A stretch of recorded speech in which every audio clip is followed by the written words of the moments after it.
Hello everyone, welcome to Study Path. मैं हूं विशाल तिवारी और आज हम डिस्कस करने वाले हैं बहुत ही ज़्यादा महत्वपूर्ण टॉपिक जिसका नाम है ग्लोबल वार्मिंग। हम इस वीडियो में ग्लोबल वार्मिंग से संबंधित सभी चीज़ों पर डिस्कस करेंगे।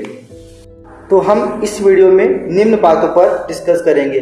पहली बात, ग्लोबल वार्मिंग होता क्या है, उसका कारण क्या है, उसका प्रभाव क्या है और उसकी उपाय क्या है जिससे हम ग्लोबल वार्मिंग को कम कर सकते हैं। इन सभी चीज़ों पर इस वीडियो में हम डिस्कस करेंगे। सबसे पहले ग्लोबल वार्मिंग क्या है। देखिए, ग्लोबल वार्मिंग क्या है। ग्लोबल मीन्स हमारा ग्लोब, वार्मिंग मीन्स गर्म होना, यानी कि हमारा जो टेम्परेचर है, हमारा जो अर्थ का टेम्परेचर है ना, वो दिन दिन बढ़ रहा है। इसी को हम लोग कहते हैं ग्लोबल वार्मिंग। तो कुल मिलाकर पृथ्वी के जो औसत तापमान में जो वृद्धि हो रहा है ना, उसी को हम लोग बोलते हैं ग्लोबल वार्मिंग। देखिए, ग्लोब को यानी हमारी पृथ्वी को गर्म रहना बहुत आवश्यक है। ऐसा नहीं है कि पृथ्वी को गर्म नहीं रहना है, लेकिन हद से ज़्यादा गर्म होना हानिकारक है। हमारे पृथ्वी के लिए 14 degree Celsius average temperature prefer है यहाँ पर जीव जंतु पेड़ पौधों को रहने के लिए। यानी 14 डिग्री सेल्सियस एवरेज हमारे अर्थ का टेम्परेचर अगर है तो सही है, वरना इससे ज़्यादा है तब भी खराब है और कम है तब भी हमारी पृथ्वी के लिए अच्छा नहीं। अगला प्रश्न आता है कि ग्लोबल वार्मिंग का कारण क्या है। तो देखिए, ग्लोबल वार्मिंग का कारण है ग्रीन हाउस गैसेस, बहुत सारे कारखानों का लगना, उद्योगों का लगना और उसके साथ साथ ज़्यादातर पेड़ों की कटाई करना। ये है ग्लोबल वार्मिंग का मुख्य वजह। अब आपके दिमाग में ये प्रश्न आ रहा होगा कि ग्रीन हाउस गैसेस क्या होता है। तो देखिए, ग्रीन हाउस गैसेस जैसे carbon dioxide, CFC, chlorofluorocarbon, SF6, methane, N2O, ये सब गैसेस हैं जो हमारे एनवायरनमेंट में हैं। इन्हीं को हम लोग बोलते हैं ग्रीन हाउस गैसेस। जैसा कि आप इस वीडियो में देख पा रहे होंगे कि जब सूर्य से किरणें आती हैं, हमारे एनवायरनमेंट में प्रवेश करती हैं, तो ये जो chlorofluorocarbon, N2O, CO2, CH4, methane gases होती हैं, ये पूरा लेयर बना लेती हैं, जिससे प्रकाश की किरणें आ तो जाती हैं लेकिन यहाँ ट्रैप हो जाती हैं।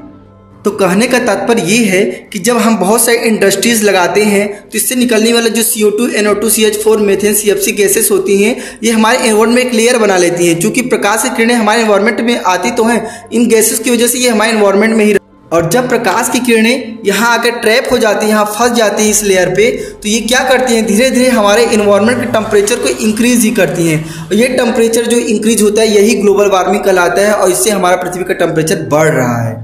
मैंने इस छोटे से वीडियो में आपको बताने की कोशिश की है कि किस प्रकार से जो प्रकाश की किरणें आती हैं, इन्हीं ग्रीन हाउस गैसेस की वजह से हमारे एनवायरनमेंट में वो ट्रैप हो जाती है और हमारे धीरे धीरे अर्थ के टेम्परेचर को बढ़ा देती है। यही ग्लोबल वार्मिंग का सबसे बड़ी वजह है। तो हमने जाना कि ग्लोबल वार्मिंग का कारण क्या है, ग्रीन हाउस गैसेस का बढ़ना, ज़्यादा से ज़्यादा प्रदूषण को फैलाना, ज़्यादा से ज़्यादा इंडस्ट्रीज का लगना और अत्यधिक पेड़ों की कटाई, वनों की कटाई ग्रीन हाउस इफेक्ट को बढ़ाता है और ग्लोबल वार्मिंग को बढ़ाता है।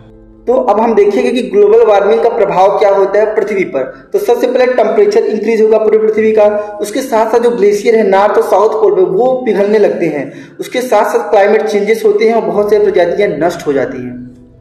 अब हम देखेंगे ग्लोबल वार्मिंग का मनुष्य पर क्या प्रभाव पड़ता है। सबसे ज्यादा नए नए रोग उत्पन्न होंगे और सूखे कहीं कहीं पड़ेंगे, कहीं बाढ़ आएंगे, उसके साथ ही साथ जो समुद्र के किनारे बसे हुए शहर है पूरी तरीके से डूब जाएंगे और भूखमरी की स्थिति पैदा हो जाएगी। यही मनुष्य पर प्रभाव पड़ेगा।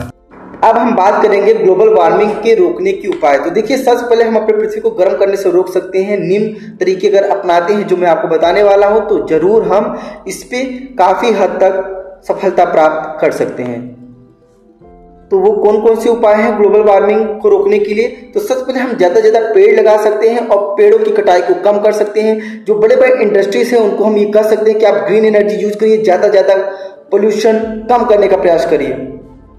हम इंडस्ट्रीज को ये कह सकते हैं कि आप ग्रीन एनर्जी पे ज़्यादा से ज़्यादा काम करिए। और व्हीकल्स, हमारे इंडिया में व्हीकल्स बहुत यूज किए जाते हैं, चाहे 2 व्हीलर हो, चाहे 4 व्हीलर हो, चाहे 8 व्हीलर हो, हम उनमें ग्रीन एनर्जी डाल सकते हैं या इलेक्ट्रिक व्हीकल्स की ओर मोड़ सकते हैं। ये सब ऐसे कारण हैं जिससे हम ग्लोबल वार्मिंग को रोक सकते हैं। तो आज आपने इस वीडियो में सीखा कि ग्लोबल वार्मिंग होता क्या है, इसका कारण क्या है, प्रभाव क्या है, उपाय क्या है, ये सभी चीजें मैंने आपको इस वीडियो में बता दिया है। अगर आपको ये वीडियो अच्छा लगता है तो ज़्यादा से ज़्यादा इसको लाइक करें, ज़्यादा से ज़्यादा लोगों को शेयर करें, चैनल को सब्सक्राइब करें। मिलते हैं नेक्स्ट वीडियो में, तब तक के लिए जय हिंद, जय भारत।